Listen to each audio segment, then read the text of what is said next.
Hello students, last lecture में हमने parthenogenesis की डेफिनेशन और टाइप्स ऑफ पार्थेनोजेनेसिस के बारे में पढ़ना शुरू किया था।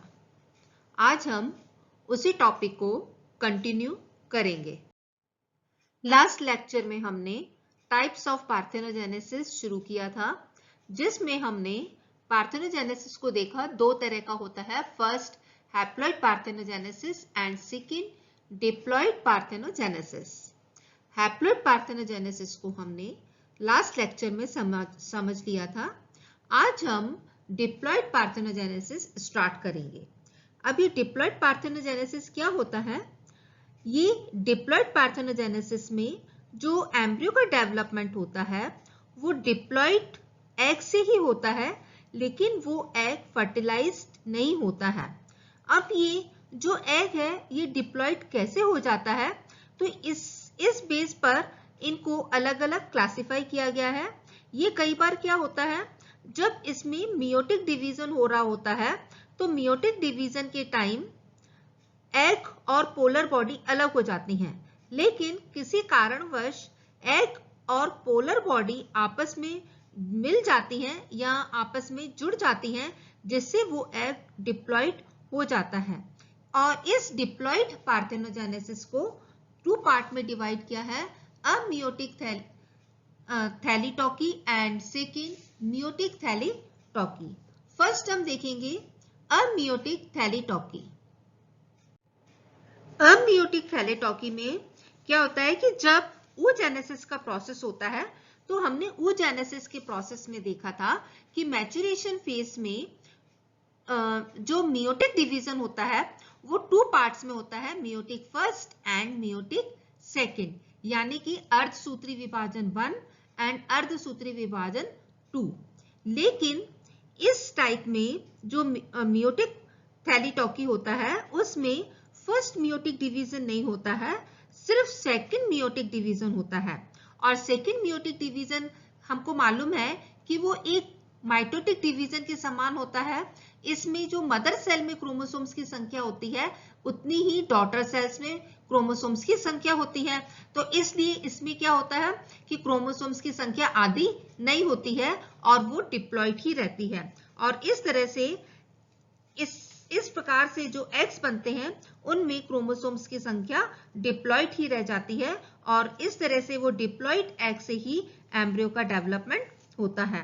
ये जो अमियोटिक पार्थेनोजेनेसिस होता है या अमियोटिक थैलीटॉकी लॉन्ग हॉर्न ग्रासहोपर में पाया जाता है, या जो क्रस्टेशियंस कुछ क्रस्टेशियंस होते हैं जिनमें ये पाया जाता है। Second is meiotic थैलीटॉकी।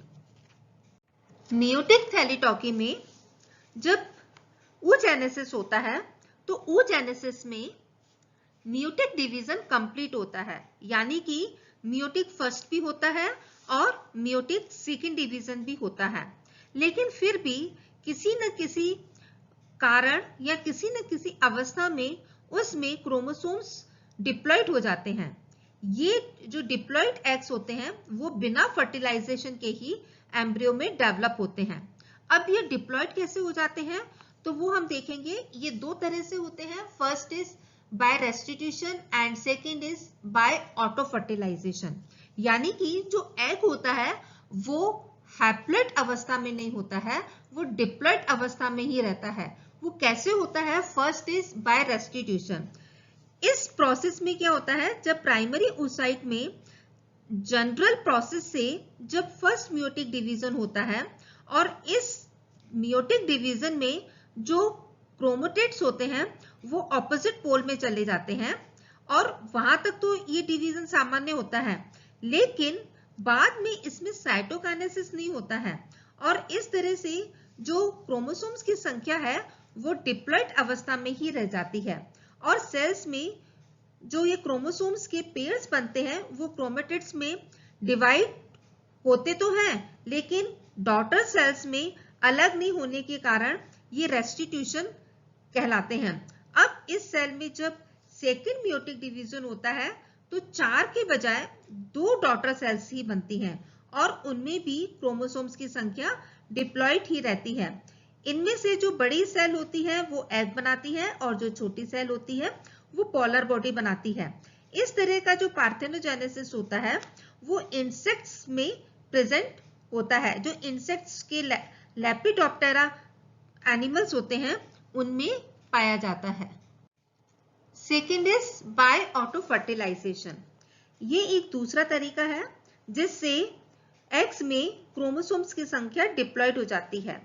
इस प्रोसेस में जब oogenesis होता है तो उसके कारण हैप्लॉइड एग और पोलर बॉडी का निर्माण होता है, लेकिन बाद में ये जो पोलर बॉडीज बनती हैं उनमें से एक पोलर बॉडी का जो न्यूक्लियस होता है वो उस एग के साथ या एग के न्यूक्लियस के साथ फ्यूज हो जाता है और इस क्रिया को स्वनिषेचन कहते हैं। यानी कि उस एग के साथ स्पर्म का न्यूक्लियस फ्यूज नहीं हुआ, किसका फ्यूज हुआ?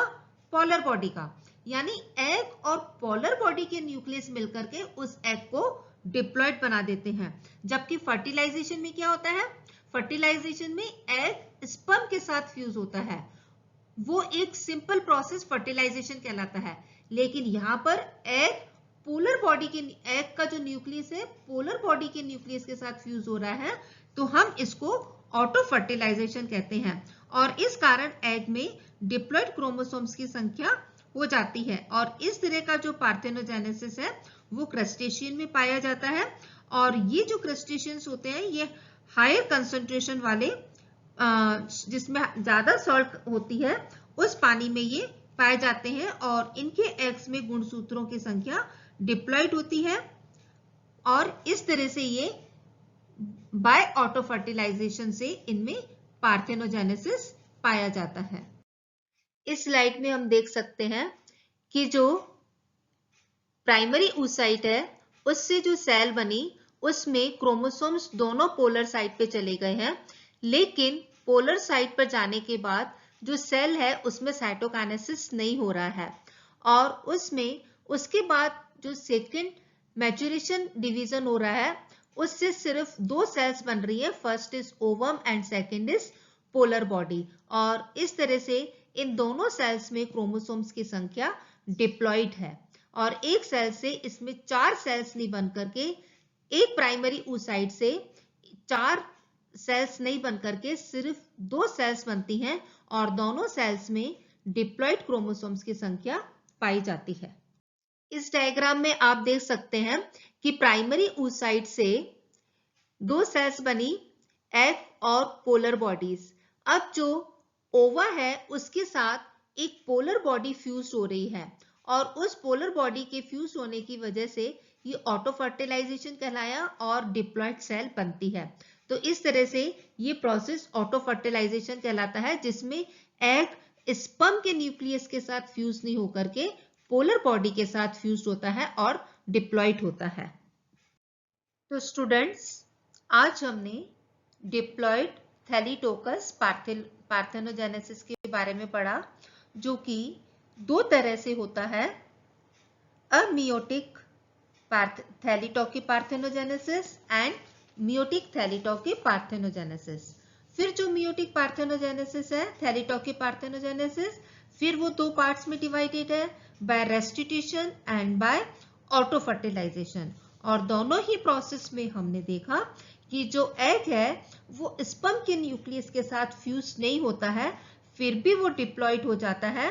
बाय रेस्टिट्यूशन में हमने देखा कि जो मियोटिक डिवीजन होता है उसमें फर्स्ट मियोटिक डिवीजन एब्सेंट होने की वजह से उसमें क्रोमोसोम्स की संख्या डिप्लॉयड ही रहती है और एक सेल से 4 एक मदर सेल से प्राइमरी oocyte से 4 सेल्स के बजाय 2 सेल्स बनती हैं और इस तरह से डिप्लॉयड एग बिना फर्टिलाइजेशन के ही वो पार्थेनोजेनेसिस के द्वारा एम्ब्रियो में डेवलप होता है। दूसरा, बाय ऑटो फर्टिलाइजेशन में हमने देखा कि उसमें मियोटिक डिवीजन तो कंप्लीट होता है और उससे एग और पोलर बॉडीज भी बनते हैं और ये दोनों ही हैप्लॉइड इन नेचर में होते हैं, लेकिन इसमें भी एग स्पर्म के न्यूक्लियस के साथ फ्यूज न होकर के पोलर बॉडी के साथ फ्यूज होता है और डिप्लॉयड इन नेचर बन जाता है, यानी उसमें क्रोमोसोम्स की संख्या डबल हो जाती है और इस तरह से ये ऑटो फर्टिलाइजेशन कहलाता है। और ये इस तरह से पार्थेनोजेनेसिस यानी ऑटो फर्टिलाइजेशन के बाद ये इंड्यूस हो जाता है और इसमें एम्ब्रियो डेवलप होता है और इस तरह से ये नियोटिक थैलीटॉकी पार्थेनोजेनेसिस कहलाता है।